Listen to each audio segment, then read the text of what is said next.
Thank you for coming this morning. Just to run through the schedule, I'm going to be talking for about half an hour to introduce the objects and the project. And as Megan says, just pop stuff in the chat, or if there's a process issue, I go mute for some reason, then obviously Megan will interrupt you and let me know. We'll go straight into the small groups, about 10:30, 25 to 11. But I'll explain the small group task again before we do that.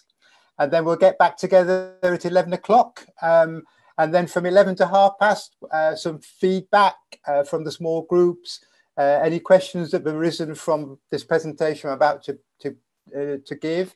And then also I'll be talking more about the Objects project, which I really hope you'll feel excited and encouraged to join. But there'll be time for questions as well about what that will entail. So lovely. I'll make a start. I'm going to share screen. So there is a PowerPoint here, and there it is. Grand. Okie doke. So, oh, sorry, I'm just going to go back. There we go.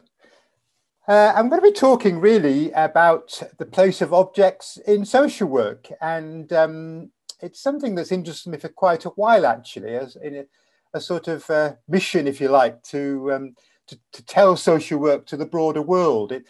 I'm sure it's occurred to you, and it's occurred to me, that of all the professions, social work's probably the one that least people have contact with. If you think of the wide population, I mean, everyone's had a teacher, most people have been to the doctor, you know, have had contact with the law, nursing, lots of other professions. But I don't know what the percentage of the population that has contact with social work is, but it's a lot smaller. And so I'm not sure that people quite know in the broader community what we do. I don't know about you, but I always find it a bit of a struggle when somebody who doesn't know anything about social work asks me what I do, what social workers do. It's hard to get the real flavour, the complexity of social work quickly. And I've been wondering whether objects and stories told through objects might be one way of conveying what social work is in its richness. At first, I guess we have a sense that objects are rather cold and inanimate things to be describing something that's as human as social work. But I present this picture here of two teddy bears. They happen to be my wife's on the left and mine on the right, to show that actually objects can be very tender and they can evoke feelings. This author, Sherry Turkle, wrote a book called Evocative Objects, Things We Think With, which I really commend to you, actually. I think she got about 40 of her friends, really, but from very different walks of life. She's based in New York, in Brooklyn, and she asked each of these 40 friends to choose an object from their lives and to write about it very briefly. I think it's 2 or 3 pages per object. And the book is a photo of the object and then the thoughts of the person writing about it and why. And it is indeed very moving. She writes, you know, we think with the objects we love, we think with the objects we love the objects we think with. Objects are companions to our emotional lives, a provocation to thought. So I think objects are more complex than we necessarily think at first sight. Objects also have meaning, and those teddy bears have meaning, emotional meaning, but there are all other kinds of meanings as well. And I present here to you the map book that I was given. In fact, I'll bring it up to camera as well. You can see the live one. It's a map book I was given when I started social work in Sheffield, actually, in 1976. So it shows how old-fashioned it is. I mean, who has a map book these days with sat-nav and the rest of it? But when you were an employee of Sheffield City Council, you were given one of these map books, and second, third, fourth hand. And I've kept it ever since, really. It was so tatty by the time I left direct social work practice, they gave it to me. It's a reminder, I suppose, of that first year as a newly qualified social worker in my patch. In those days, we had neighbourhood work. So I worked in a small patch in Sheffield. And the map book was really important to me, getting my way around. But it also evokes those kind of feelings of, oh my words, what am I what am I doing as you feel as a newly qualified social worker, and sometimes beyond that as well. So it has a lot of meaning. And as Sherry Turkle also says, most objects exert their holding power because of the particular moment and circumstance in which they come into our lives. So this map book, I mean, is meaningless to most people, but because it came into my life on that very first day as a qualified social worker, it has and kept with me, it's got particular professional meaning. So I'll come to the project, the wider project, shortly, but one of the objects that was proposed to the project, Social Work in 40 Objects, was these beads, eleki ibile, they're called in Yoruba. And this is Enakele Seyon David, and he's a newly qualified social worker from Nigeria. And he wrote, as a young boy growing up in Nigeria, I loved the traditional bead, the eleki ibile, worn by the village leaders. Social services is not a new phenomenon in Nigeria. The traditional rulers provide social welfare through the elders and family heads. The kinship system provides social care for all, and the leaders deal with problems and find solutions. And David goes on to write, I see social workers as wearing the traditional bead, cannot be physically observed, but the social work profession is the traditional bead. So it's a really nice story, I think, and it's a lovely story because it combines the person, even David's boyhood and his aspirations then to be, he didn't know the word, I guess, as a social worker, but to do what social workers do in effect, but through the physical object of these beads, which transmit a sense, I suppose, of authority in the tribal village, and have a lot of meaning for us in Western type social work as well. You know, where do we get our professional authority from? Can go back again, actually, to 1970s Sheffield. I mentioned starting social work here, and this is an old file from those days. That's obviously pre-digital. Everything went into a physical file like that.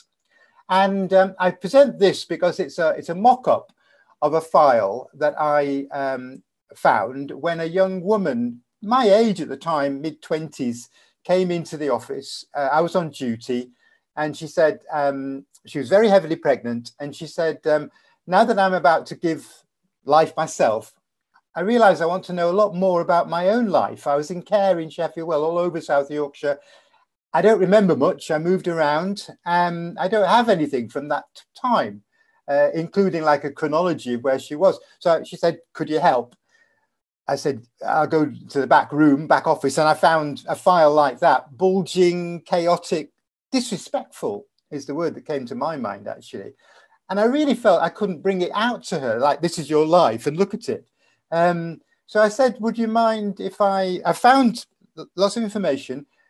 Can you come back in a couple of days? And I look through and I'll certainly get the, the timeline of where you were when.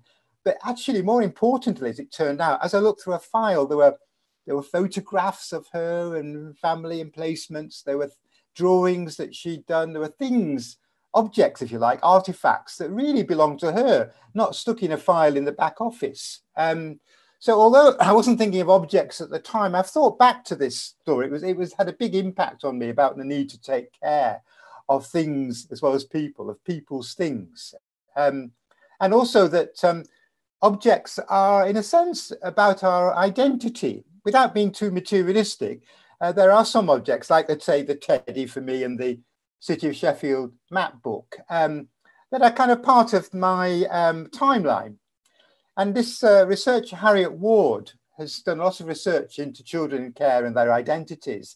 And she writes that with such frequent changes of environment, material possessions may become particularly important as they have the potential to offer one of the few points of consistency in lives that are characterized by transience.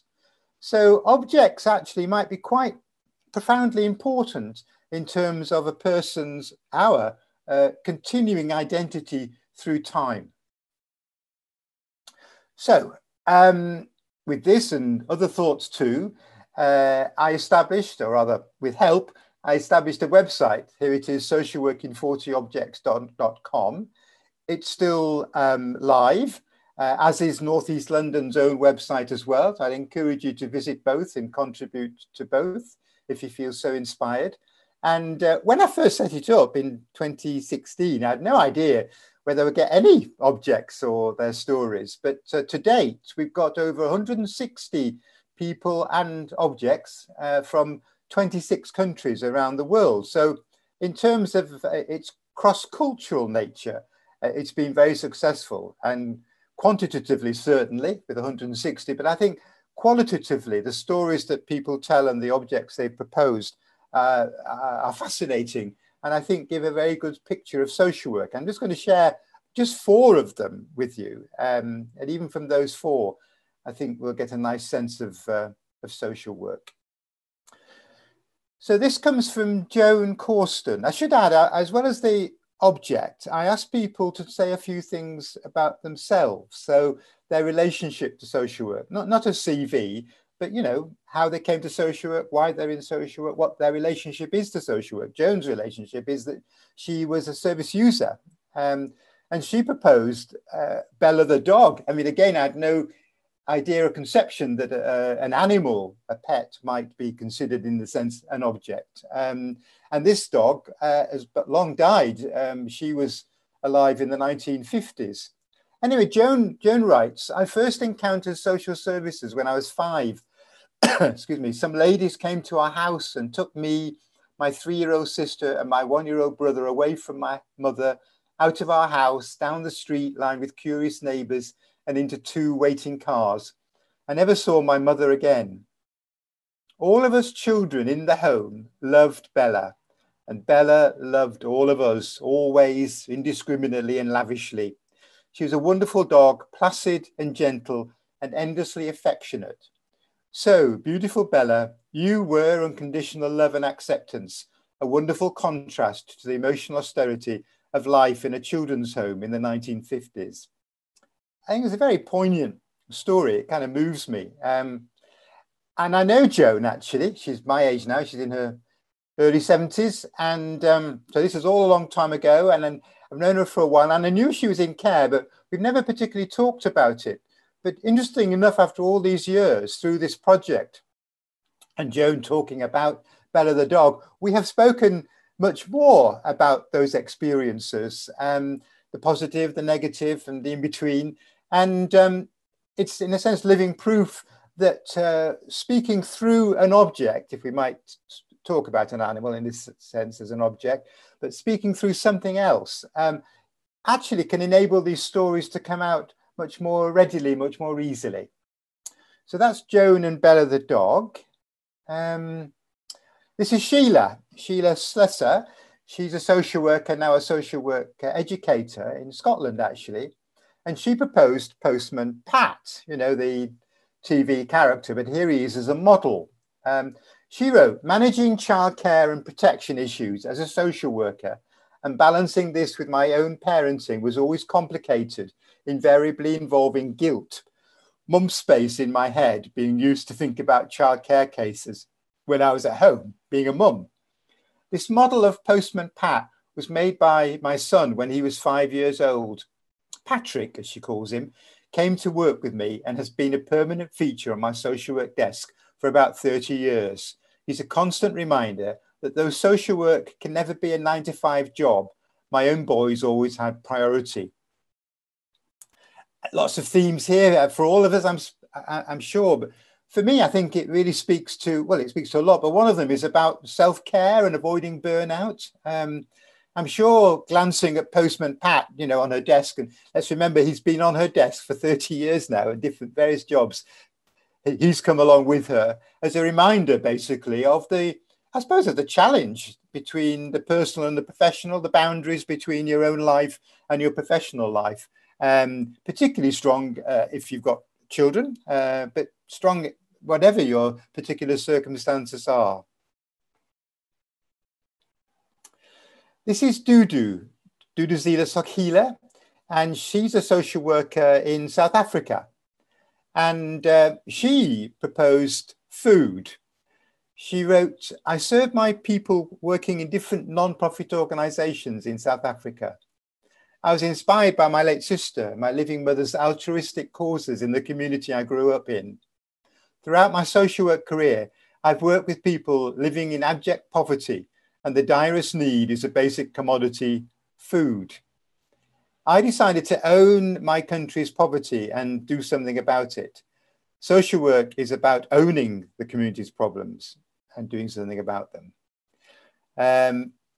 Fascinating for me at lots of levels. I mean, that's a food store in Johannesburg, but we've got one just down the road in Sheffield now. So we're the 5th wealthiest country in the world. And yet we still have, as we all know, as social workers, an enormous amount of poverty, food poverty too. And Dudu's response is so very different than a lot of statutory social work, proceduralized social work in the West, where if you talked about owning your community's problems, say if you're a student or whatever, you started talking about like this with a supervisor, I wonder if you'd be seen as over-identifying with your community. And yet, this kind of immersive social work is a really important strand of social work. And certainly when I began social work those years ago, I was talking earlier, in Sheffield, we were much more immersed in our communities. It was as much about community work as it was about individualized social work. So Dudu here is raising really significant questions, I think, for us all about how we see social work. What is social work? What is it to be a professional? And how do we see the distance or closeness between ourselves and the communities and people we work with? Really fundamental questions. And last out of our group of 4, this is Simon Cohen, social worker, now a social work educator in England. And he proposed a mouthpiece. He said, "This mouthpiece is a never to be forgotten reminder of my biological father, a talented musician who I only got to know in the last months of his life. 13 weeks after I first met him, he died. His house was burgled the evening his body was removed, and the mouthpiece to his French horn was the only possession of note left behind. It's a reminder too of the unsung work of social workers and the need to give voice to the unheard people with whom we work." So Simon had a social worker when he was an infant that he doesn't know, obviously, who helped his adoptive father and his biological mother to adopt him all those years ago. The unsung work he talks about of a social worker. Simon found his biological father and lost him quite soon after, as he says, after he found him. Almost like a parallel to the mouthpiece to the French horn. There's the mouthpiece, lost the instrument which was stolen in the raid on his father's flat. Profound issues here, I think, of lost and found around an object.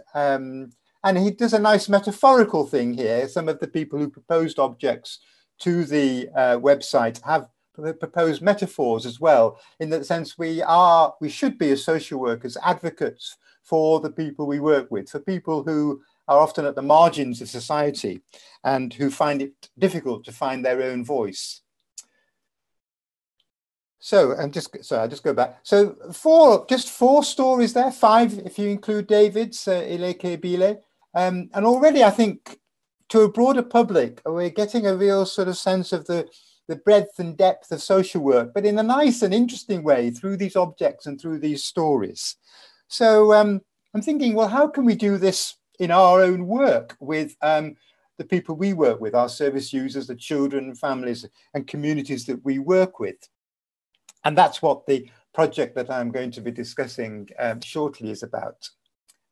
There are different kinds of objects, it strikes me, which will have been shining through the discussion so far. Clearly, there are personal objects. We sometimes refer to them as belongings, don't we? They belong to the child or their family. They speak to the person's present situation and perhaps also to their past. They can be significant in themselves, or they can have symbolic meaning too. I present these keys here. A young person leaving care might be going to a new flat, and the key to that flat is an important object in itself. It lets them in, but it's got important symbolic significance. the achievement of a new stage of life, as well as metaphorical power as the key to independence. We use the word key metaphorically quite a lot, don't we? You know, the key to progress and this kind of thing. So there are objects that are personal to us. There are objects that we create, and this is a personal one. It's my granddaughter, and for 6 weeks early on in the first pandemic, the first outbreak, we all isolated as a bubble. And one of the things we did was to make this game, Lost in Essex, it's called. And you know, I shall treasure. She has it, but when we can get back together again, we'll play it. And I imagine it might become a family heirloom. You know, it's something we created together, a thing. We can talk about lockdown and have memories about it. But as soon as that box comes out, that is lockdown. But it's also us surviving lockdown and doing things together and being as creative as it can in lockdown. It was made from anything we had in the house that we could find. So things created by the child or young person themselves, or together with someone else, you perhaps, have a particular significance. And we know that to have time with other people is always special, as we've come to appreciate in these restrictive times. Then there are given objects. These are objects that carers and you as social workers might introduce into your interactions with service users, not just children and young people, I might add, but in our work with adults too, to generate discussion and connection and perhaps to evoke feelings. There is actually a project called Kit Bag that some of you may be familiar with. It's an example of a collection of provided objects, given objects. They're in a kit bag, literally in a bag, and they're designed for use with children and young people. Objects that can literally be pulled out of the bag and the child can talk about them to engender discussion and thought. And then fourthly, there are kind of objects that I would say are future oriented, objects that represent a person's hopes and fears for their future. This might be perhaps a drawing of a desired object, treading possible future paths using objects as a guide can invite imagination and aspiration. So there are many kinds of possibilities for this. So instead of life story work, for example, often focuses quite rightly on past, coming up to present. But I think it's just as important to think about how we can use objects to move forward to a person's future. Lots of other different kinds of objects, and in the resource pack that I'll be talking about after the break, I'll be looking at some of this in a bit more detail. Attachment objects are very well known, aren't they, in the literature, as are transitional objects, objects that help us to move from one physical situation sometimes to another, or an emotional situation to another. We know a lot about transitional objects in early childhood, but transitional objects in adulthood too, you know, in terms of grief, the kind of objects like maybe the scarf of a loved one that we treasure because of its association with the person that we've lost.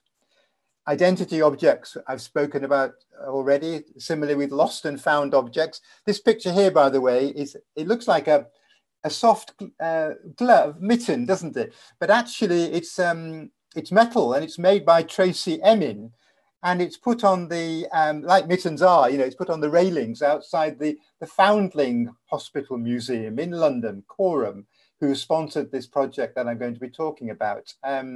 You easily miss it actually if you just walk by, but it's a lovely example, an everyday example, isn't it, of lost and found objects. Uncertain objects, objects that are painful, that remind us of trauma and uncertain past. Everyday objects, things that we just take for granted, but actually can be quite significant. The bread knife that my wife and I use is her father's. He's long died, but he was a lecturer in domestic science and food technology. And it was the knife that he used, the bread knife he used in his work every day. And it's now in our drawer. And I suppose every time we cut the loaf, we kind of have a small thought about him. And then group objects, objects that are either created by or reflective of a group. much of my social work, well, quite a bit of my social work has been group work. I love group work, and creating mascots for groups and helping groups to connect through objects is something that can be very, very powerful. So I'm coming to a close now. What I'd like us next, we've probably got 5 minutes actually for questions at this point, but we'll be time for discussion at 11 o'clock as well. But just to remind you of the small group task, I hope you've brought an object with you and one that you can share with screen. I'll be asking Megan to put you into small breakout groups of 4 or 5, depending on how the numbers work out, Megan.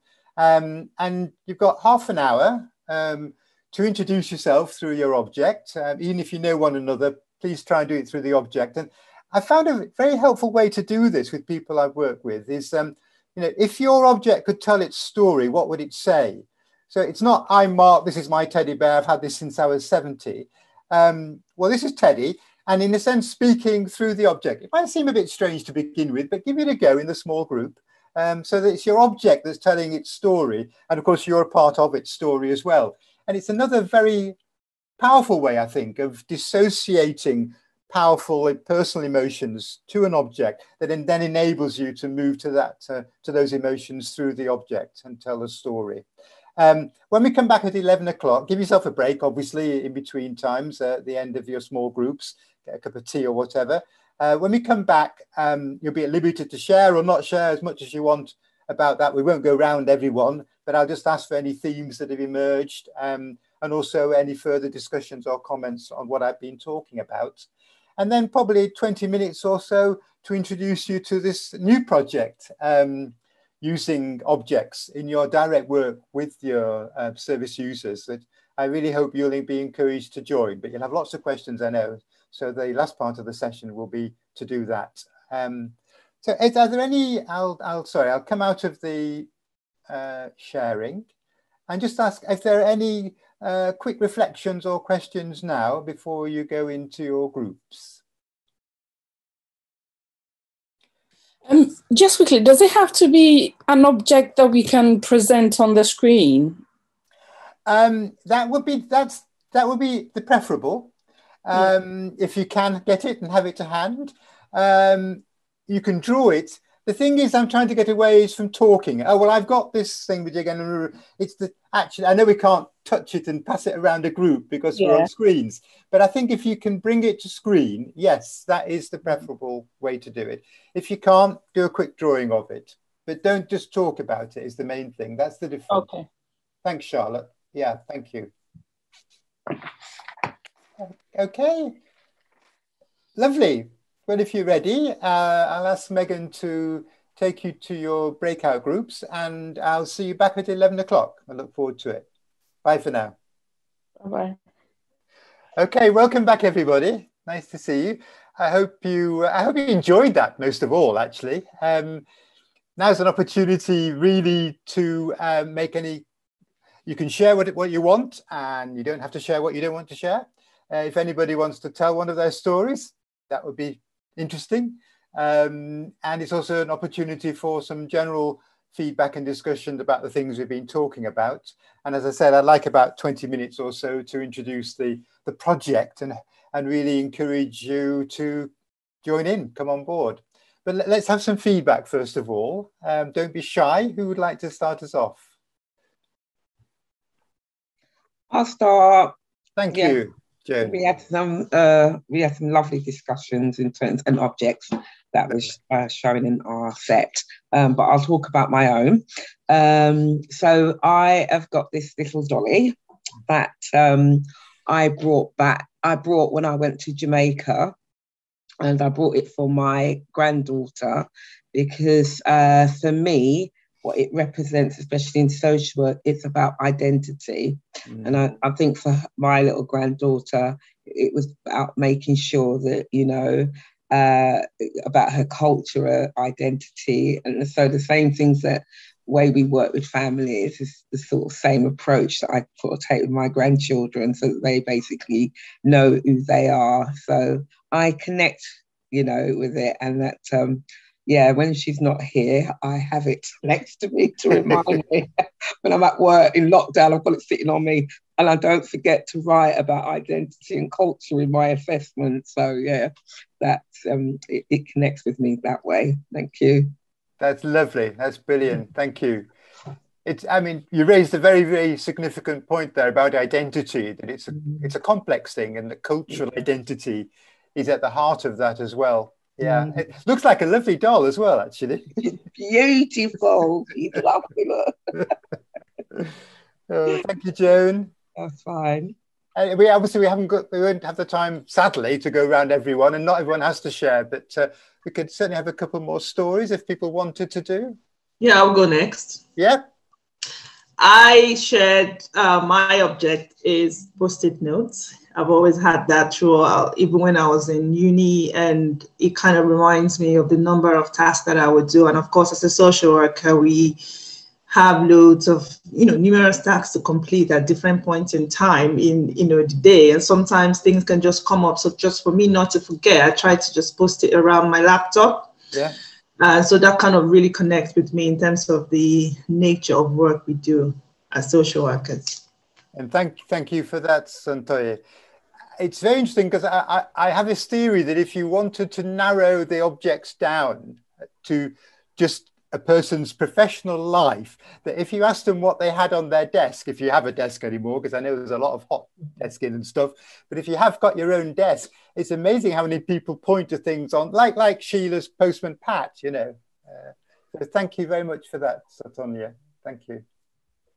Yeah, I will just share one. Yeah? Yeah, okay. Mariama. Yeah. This is my object. I can't quite see what it is. It is a material. And in my tribe, it's called Lepi. Lepi. Yeah. And it's connected with this particular tribe. Mm-hmm. And for me, it represents womanhood and identity. Mm-hmm. I said to my group, if it would speak to me, it would speak to me about speaking out as a woman, the patriarchal background that I come from. It's you're not allowed to speak as a young girl coming up. It's all arranged. And this object would say no to FGM. Mm-hmm. It would say no, allow me to speak. Brilliant. Mm. Mm-hmm. Well, a very powerful object. Is it always that blue, or could it be any different colours? You're on mute. It's always the same. Wherever you see this, wow. it would represent that tribe and the same colours. Yeah. So it's a real group as well as cultural identity then. Yeah. Yes. Yeah. Thank you. Okay. Again, I think we're beginning to see how powerful these objects can be and how they take us both back and forward. And they're also related to our values as well.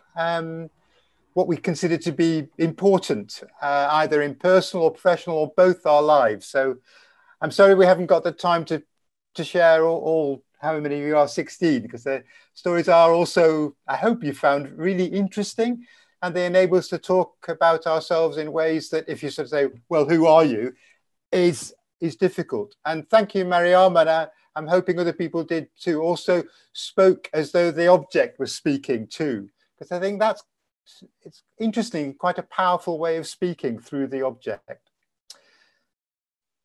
Thank you. The other reason for the small group exercise is not just in a sense, I hope, have some enjoyment, but also to understand how objects connect us with service users, in the sense that our relationship to and through objects is universal.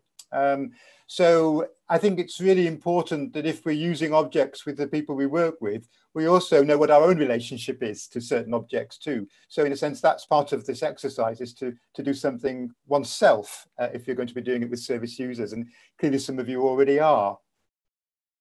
I'm going to move on to the project and say a few things about it. And then I have some questions and discussions at the end before you kind of make up your minds about whether you like to join. And I hope you do. I'm going to share screen. There we go. Yeah. So just a little bit of background, what we're calling the Objects Project 2021. Coram, which is, I think it's the largest children's charity in the UK, London-based, have been very interested by the Social Work in 40 Objects project. And in fact, they launched a book. The book came out of, give it a bit of a plug, this book came out of the project, and Coram wanted to launch it and support it. And we had further discussions after that. And Coram said they would be very interested to see how we might use objects in our work with service users. They're particularly interested, obviously, in children and young people, but I think actually it goes beyond children and young people to anyone that we're working with. And so they asked me to get some materials together, a resource pack that can be used by social workers with the people they work with, that is kind of object-based. And basically, this webinar is an introduction to the whole notion of objects and an invitation to you to join us if you are if you're interested in this and developing this work further. Just to explain what that would entail, well, the resource pack that I mentioned of written materials and ideas to use in developing practice, you'll be given that to use as you would like. And that will, in a sense, be our reference points for when we meet together. They're being piloted at the moment, so they are only for you as participants in the Objects Project. And I know Coram are hoping to refine them, given the kind of experiences that you'll be having with them, to make them part of their training program. Just to show you as an example, this is the contents for the resource pack. So lots of different ideas about using objects, stories from people who've already used objects. No expectation that you're going to plow your way through all 16 of these different sections. It's very much going to be about you looking at, hopefully reading it and feeling inspired by some sections and using it as a working document. So within, it's a Word document, so within it there is lots of space for your reflective notes, a reflective log really on what you're doing, how you're using it. And then that brings us to the other elements that you, if you join the project, what you'll be committing to is monthly meetings, 6 to begin with, we'll review it at that point, where we share stories. Because obviously the objects are important, but it's the stories that lie behind them, I suppose, and the experiences that bring them to life. So you'll get the resource pack, and there'll be an expectation that you will use part of it in your direct work, and then that we'll meet together once a month to share the stories and your experiences of it. And also, this is another exciting aspect. I'm going to be running similar webinars like this one next Wednesday for a group of social workers in New York. And so they're going to be also working with this. And it'll be interesting at some point, perhaps, for us to get together, the two groups, the British and the American social workers, just to compare experiences and to work cross-culturally in that respect. So the international links is a possibility for us as well. I'm also going to be leading a webinar like this for social workers in the Sheffield area, not as exotic as New York, I know, but so that's also a possibility to get together with social workers in different regions too. So obviously we'll have some time for question and discussion now, because you have further questions, I know. But if you are interested to take part, I hope you are, Megan has kindly put a question in the evaluation form where you can indicate you want to join. So I hope you complete the evaluation form anyway, but there's a final question saying, would you like to join or not? And if you can return that evaluation form by the 31st of March, then we'll know who's interested to join, and we'll send you the resource pack. And our first meeting is planned for the 9th of April. That's a Thursday from 10 to 11. You may have had a chance even to use some by then, but don't worry, it may be more just about sort of clarifying what people want to do and having looked through the resource pack. And then we aim to meet on the first Friday of each month, so we can put it in our diaries as a regular basis, so we'll know when it is, hoping that the Friday is a good morning for you from 10 to 11 for 6 meetings, obviously by Zoom to begin with, but who knows, we may, by the end of that 6 months, be able to meet up in person. That would be lovely, wouldn't it? So that's the expectations, really, that you'll get a resource pack. You'll be free to use it as you want yourself in your direct practice. We'll have an initial meeting on the 9th, and then first Friday of each month, May, June, after that for 6 meetings, to really share stories, really, and experiences, rather like we have done this morning, but in more detail. So I'm going to stop sharing and go back to our gallery and open it up for questions, discussions, and as I say, I hope you're really enthused to join in. So any questions, comment? Sorry, Mark, did you just go through what the actual kind of thing was about? I got locked out for some strange reason. So, sorry, Joan. I missed the whole of that. Yeah, okay. I'll put the thing back up again. I'll just quickly read it. Yeah, there you go. I'll just go back. Sorry, no, it's that way. Yeah. Okay, so we're calling it the Objects Project, and it's supported by Coram. You'll get this resource pack if you join in, and that's just to show you the contents. I know you can't get a lot from that just at the moment, but each of these has a reflective notes section for you to write in as much or as little as you want. There's no expectation that you'll write in all 16, but you might get grabbed by 1, 2, or 3, and of course it will be part of your continuing professional development as well. So the monthly meetings, which I'll come to now, we'll have monthly meetings to share stories, really, and experiences, support and sharing. They will be part of your continuing professional development too. And at the moment, we're planning 6 of those. And, we'll see how we go at the end of those 6. And then what I also mentioned is that 2 other groups, pilot groups, are also going to be using these resources. One here in the South Yorkshire, Sheffield region, and then another in New York. And that makes it this possible, added interest that we might get together as the 3 groups or parts of the 3 groups and compare notes as well. And then some dates, actual dates. If you can return the evaluation form, which has a question at the end, say, do you want to join the project? I hope you will. But return that by the 31st of March, and then we can send out the resource pack to those of you who want to join in. We're planning our first get together on the 9th of April. Not an expectation necessarily that you'll have used part of it. I mean, you may, but really just to set out what we're going to do. And then those sharing stories meetings will be the first Friday of every month from 10 till 11. So you can see how many of those you'll be able to meet. We recognise that not everybody will be able to make every meeting, but the expectation is that you'll obviously try to come to as many as you can. You're welcome to contact me at that address there, markdoel@icloud.com. If you've got particular personal questions or follow-up questions, and Megan too, in terms of the partnership and the partnership's backings for it. The partnership will be I'll be facilitating, but the partnership will be providing the infrastructure for it. Yeah.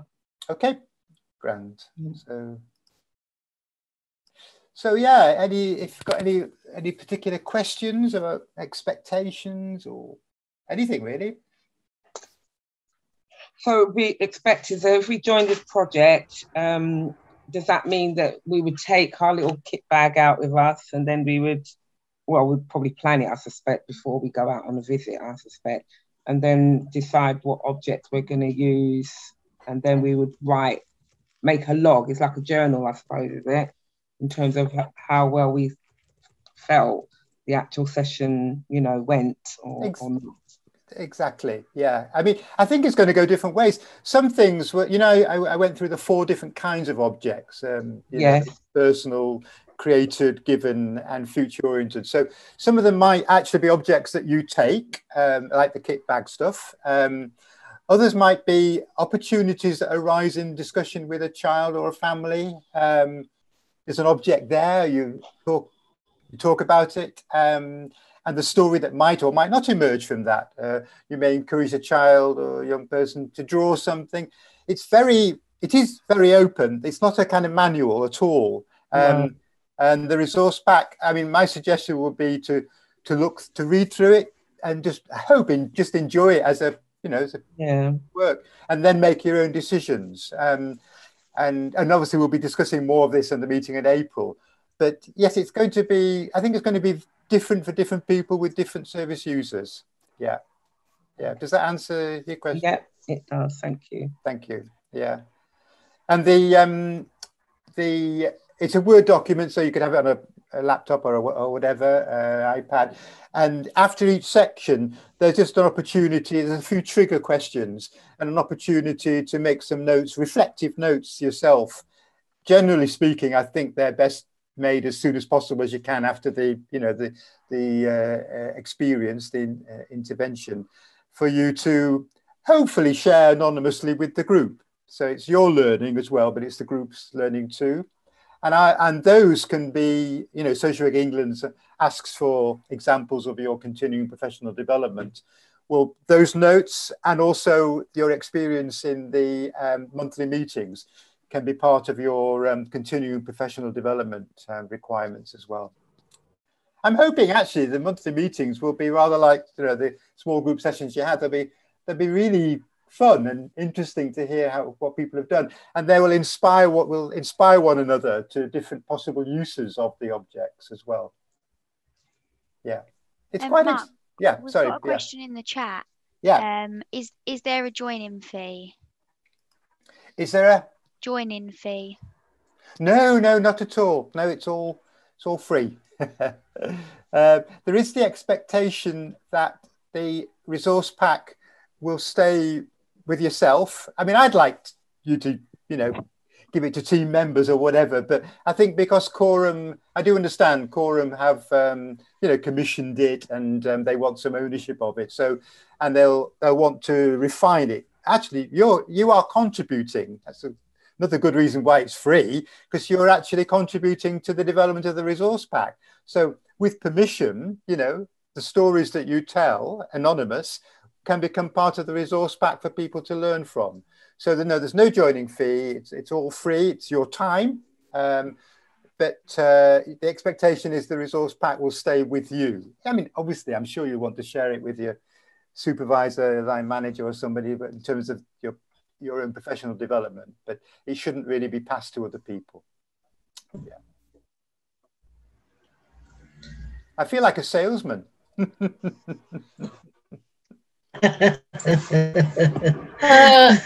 that we could share it with our manager, but if we wouldn't be able to share it amongst our team, is that right?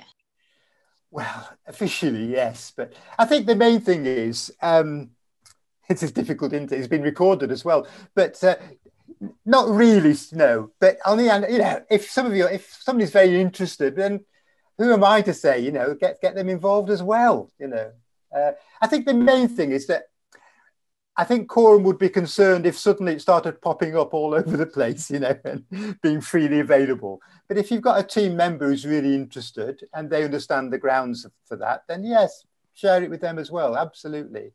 Yeah.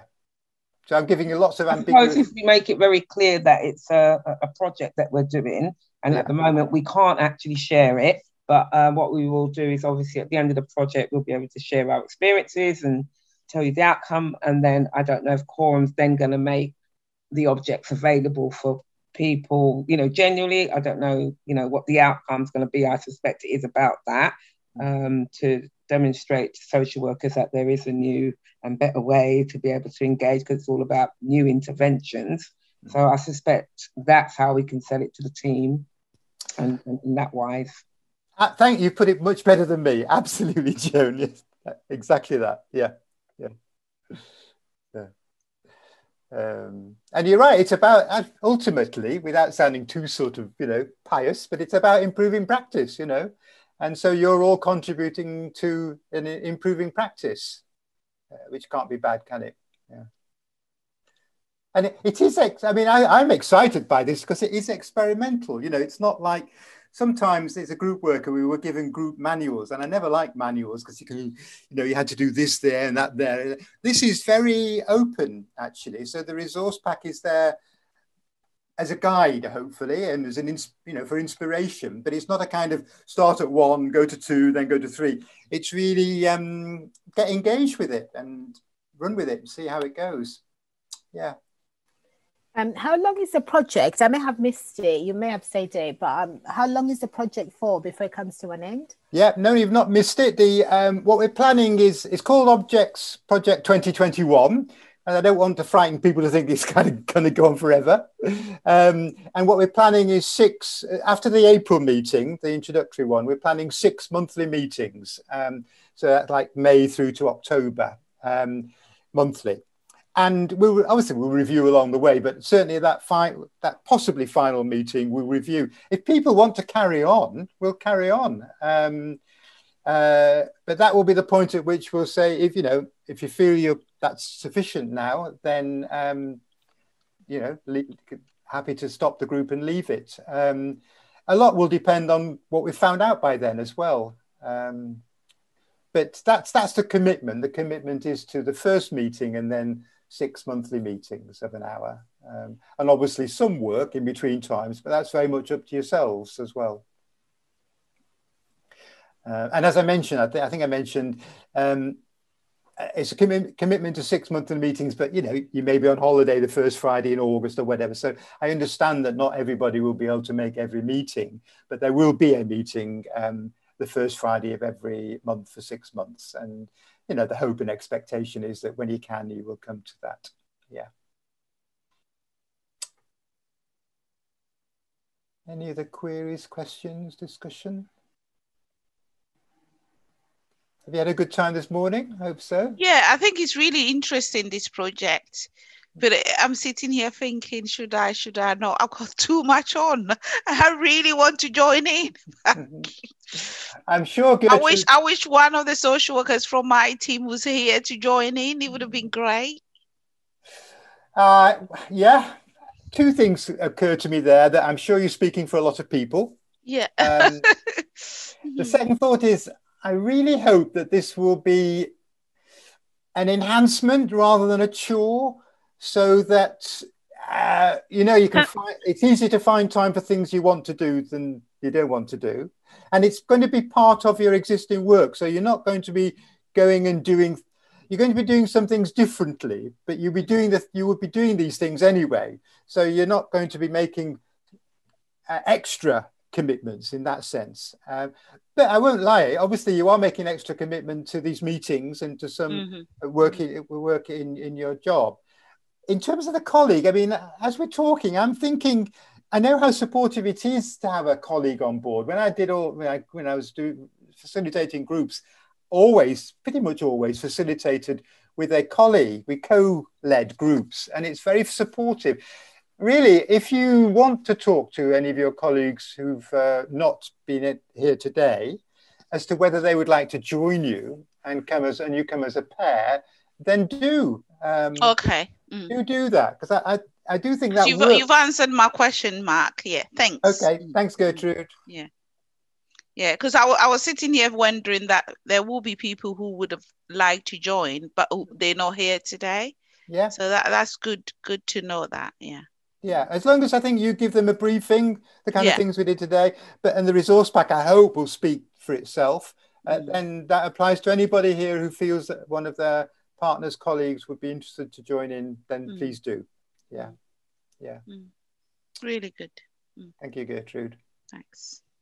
Sorry, I must have missed that. So, what do you complete an online form? So I saw somebody say something in the chat. There's an evaluation form. Oh, right. Yeah, which, Megan, do people automatically have that, or will you send that to... I've put it in the chat. I've put the link in the chat so you can click straight into it or copy it now. But I will send it out by email as well, just to let everybody know, once you complete your evaluation forms, that's how you receive a certificate, and then that's also how you can sign up to Mark's project.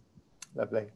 Yeah, there's a specific added question, isn't there, Megan, about would you like to join, yes or no? So tick the yes. Please do that by next Wednesday. And then the end of next week, those of you who said you'd like to join, we'll send you the resource pack, and then you can start reading, and we'll get together on that. Was it the 11th of April? 10th of April, yeah, for the first meeting. Yeah. So Megan, am I right in saying that we fill the valuation form, but we indicate while doing that whether we want to join or not?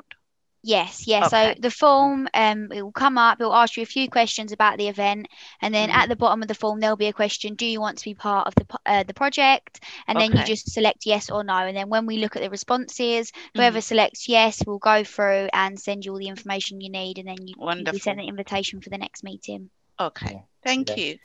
Thanks, Gertrude. Just to clarify, Mark, did you say the first meeting is the 10th or the 9th, please? Is it first Friday? It's it's normally the first Friday, but the first Friday in April is 9th. Friday. So it's the second Friday, which is the 9th. Yeah. The 9th. Okay, thank you. Yeah. But after that, it's the first. I think I've found this in my work generally, that if you just go, I know not everyone can make a Friday, and I'm sorry about that, but if you basically go for a regular time through the year, then you can all put, oh, when is it? It's the first Friday. Look at the first Friday and put it in your diaries, basically. But the very first meeting in April is actually the second Friday. Yeah. Okay.